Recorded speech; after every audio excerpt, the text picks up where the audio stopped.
ఇప్పుడే తన కంచు కంఠంతో సభ దద్దరిల్లిపోయేలాగా చెప్పాలంటే మంచు మనోజ్ కన్నా గంభీరంగా మా దుర్గేష్ గారు మాట్లాడి వెళ్ళిపోయారు.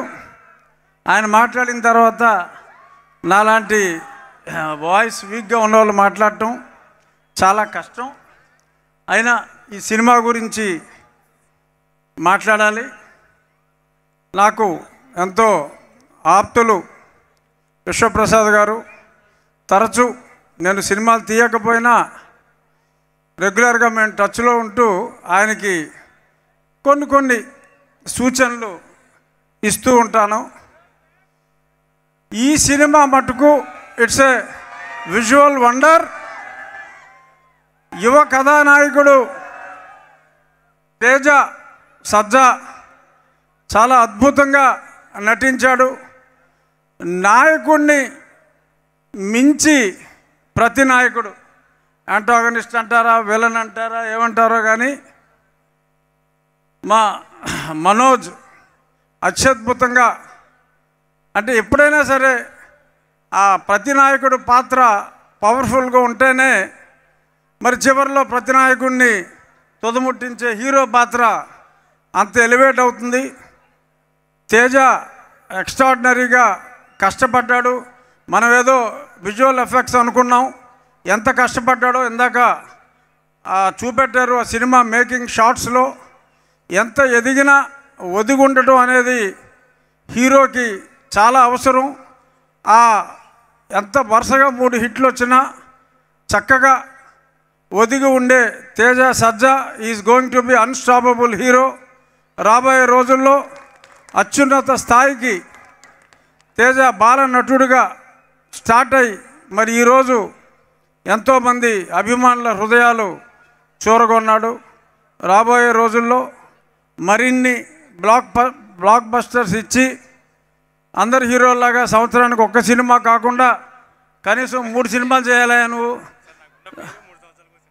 కాదు, మారాలి ఇప్పుడు ఎందుకంటే హీరోల కొరత చాలా ఎక్కువగా ఉంది కాబట్టి మరిన్ని సినిమాల్లో నటించాలని.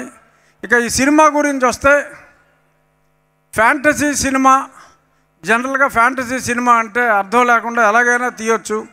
కానీ ఎంతో అర్థవంతంగా ఆ రామతత్వాన్ని కూడా చక్కగా చూపిస్తూ, సర్వశక్తులు కావాలి అంటే ఆ శ్రీరాముని ధనుస్సులో ఉన్న ఆ విల్లుని ఆసరాగా తీసుకుని అత్యద్భుతమైన విజయం, అలాగే ఆ జటాయు సోదరుడు లాంటి ఆ పక్షి సహాయంతో మరి ఆ శత్రువుని ఏదైతే గ్రంథాలు పాపం శ్రీయా గారు చాలా కష్టపడి సేవ్ చేయాలనుకుంటారో ఆ గ్రంథాలని సేవ్ చేయటానికి రామబాణంలోని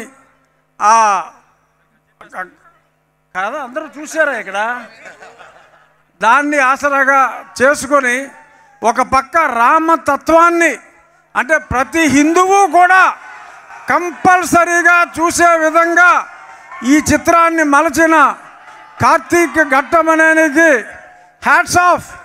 is not an ordinary director. చాలా ఎక్స్ట్రాడినరీగా రామతత్వాన్ని, భక్తుల మనోభావాలు దెబ్బతినకుండా ప్రతి హిందువు చూసి, అంటే స్పృశించాడంతే రామతత్వాన్ని, కానీ ప్రతి హిందువు గర్వపడే విధంగా ఇంత అత్యద్భుతమైన సినిమాని తను డైరెక్ట్ చేయటం, సినిమాటోగ్రఫీ, అలాగే background music. I'm proud to say Hari నా ఉండి నివాసి, అంటే ఒరిజినల్గా మా ఉండి వాసి అతను. ఈరోజు ఆ బ్యాక్గ్రౌండ్ మ్యూజిక్ చూస్తే మరి భారతదేశంలో ఉన్న ఏ అగ్రగామి, ఇప్పుడు అందరూ మనం అనిరుద్ధ్, దేవి ప్రసాద్, అంతకు మించిన రేంజ్లో ఈ సినిమాకి బ్యాక్గ్రౌండ్ మ్యూజిక్ ఇచ్చిన హరికి నా హృదయపూర్వక అభినందనలు తెలియజేస్తూ, ఈ యూనిట్ విశ్వప్రసాద్ గారు డెఫినెట్గా రాబోయే రోజుల్లో రాజాసాబ్తో మరింత విజయాన్ని ఆయన తప్పకుండా చూస్తారు.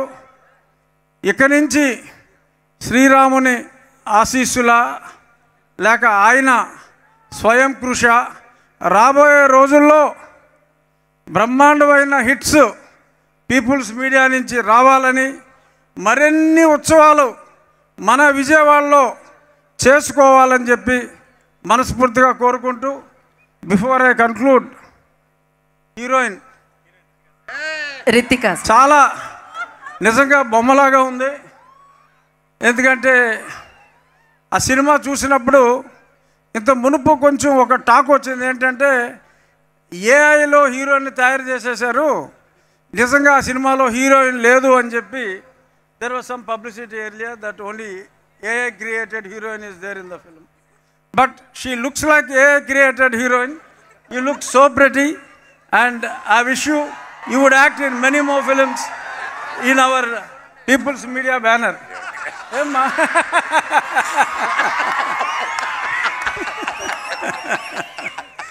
పాపం మా మనోజ్కి ఈ సినిమాలో హీరోయిన్ లేదు, అన్ని మాయలు మంత్రాలు బుష్ బుష్ తప్ప హీరోయిన్ లేదు.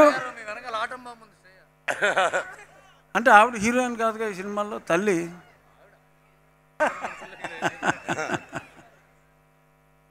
సో మనోజ్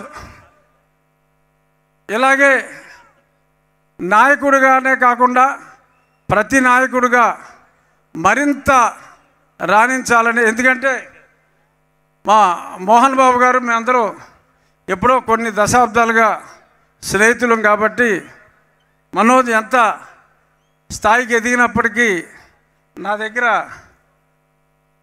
బాలుడే. So I wish the team of Vishwaprasad గారు to have many more successes and all the best sir. Thank you triple R గారు, థ్యాంక్ యూ సో మచ్. మరొకసారి